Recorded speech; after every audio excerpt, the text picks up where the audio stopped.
Diqqətlə dinləyin. Bu bəqin əlgənliyin, əlverişli yaş dövrünü hamı bilir ki, bəqin əlverişli yaş dövrü neçədir? 6-11. Bunu hamı bilir. Yəni bunu bilməyən yoxdur ki, bəqin əlverişli yaş dövrü 6-11'dir. İndi gedib bəqin komponentlərini də demək olar ki, hamı bilir. Oxlara diqqət edin burada. Ox hamısı göstərir ki, hansı sxem üzrə nə gedir. Bəqin bax komponent yazırıq, düzdürmü? Komponenti, birinci komponenti oynaqların mütəhərrikliyi idi. İkinci komponenti isə əzələ aparatı nə idi? Elastikli idi. 2 dənə komponent oldu. Növünə diqqət edin. Müəllim, bəqin 2 növü var. Fəal və qeyri-fəal. Fəal və qeyri-fəal. Bu da bunun 2 növüdür. Təzahür forması da 2 dənədir. Oxa diqqət edək. Dinamik və statik. Aha, dinamik və statik. Bir də bəqi inkişaf etdirmək üçün istifadə olunan vasitələr var. Burada da vasitəyə baxaq. Vasitə də 3 cürdür. Qarışıq, dinamik, statik, bir də qarışıq. 3'dür.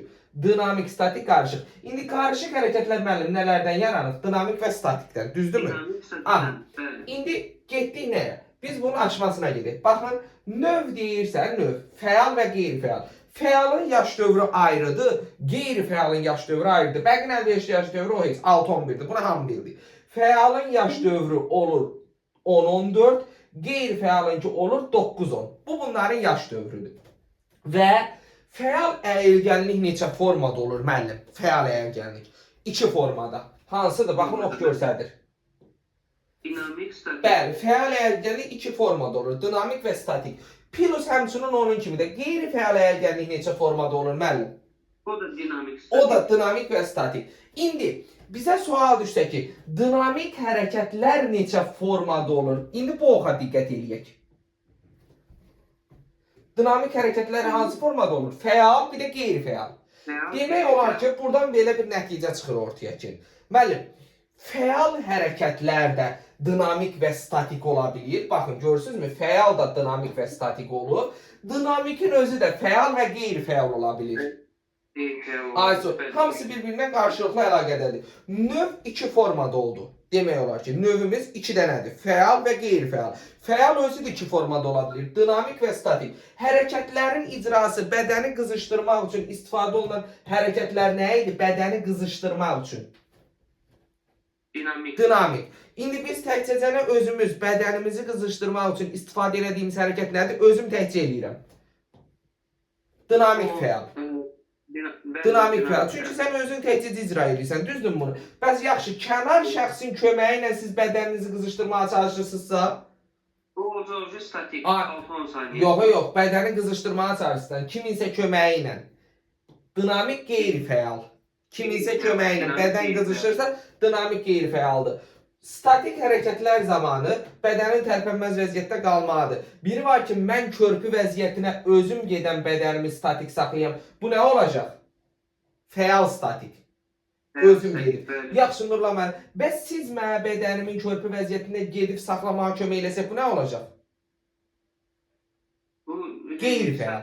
Qeyri-fəal statik. Və bütün statik hərəkətlər zamanı bədən tərpənməz vəziyyətdə neçə saniyə qalmalıdır?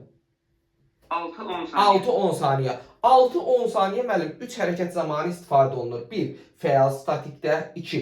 Qeyri-fəal statikdə, bir də qarışıq hərəkətlər zamanı. Qarışıq hərəkətlər də hansı hərəkətlərdən əmələ gəldi? Dinamik və statik hərəkətlərdən.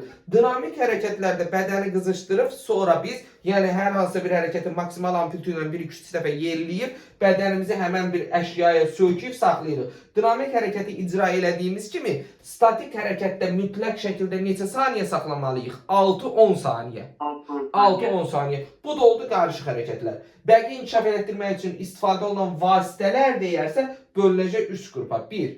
Dinamik, statik və qarışıq. Yəni bu qarışıq hərəkətlərdə, dinamik və statik hərəkətlərdə neyini yaranır? İndi gəldik. Bəqin və yaxud da dediyim kimi təzahür forması neçə dənədir? 2 dənə. Dinamik və statik. Bəqin 2 dənə təzahür forması var. Dinamik və statik. Aha. Dinamik özü, diqqətlə dinləyin. Fəal da ola bilir, qeyri-fəal da, düzdürmü? Aha. Statik də fəal da olur, qeyri-fəal da. Və bunların faizi var, müəllim. Bunların faizi var. Dinamik fəal hərəkətlər bir hərəkətin neçə faizini təşkil edir? 19-20. Aha. Dinamik qeyri-fəal hərəkətlər neçə faiz olur? 10-11%. Yaxşı, statik fəal hərəkətlər neçə faiz olur? 10-13. 10%. Bəs statik qeyri-fəal 20%. 20%. Ümumiyyətcə, çətinlik dərəcəsinə görə hərəkətlərin icrasında müəllim, həmişə statik hərəkətlər dinamik hərəkətlərdən geri qalır. Çətinlik səviyyəsinə görə həmişə statik hərəkətlər dinamik hərəkətlərdən neyiniyib? Geri qalıb. Aha. Bax burada. Yəni növ olaraq 2-ni bildiniz. Komponent olaraq hansılarının olduğu ox göstərir. Vasitələrin 3 dənə olduğu, qarışıq, dinamik və statik olduğu göstərir. Təzahür formalarında oxa diqqət etsəz, dinamik və statikə getdiyini görürsünüz. Aha. Bizə ən çox lazım olan bu faizləri bilmək.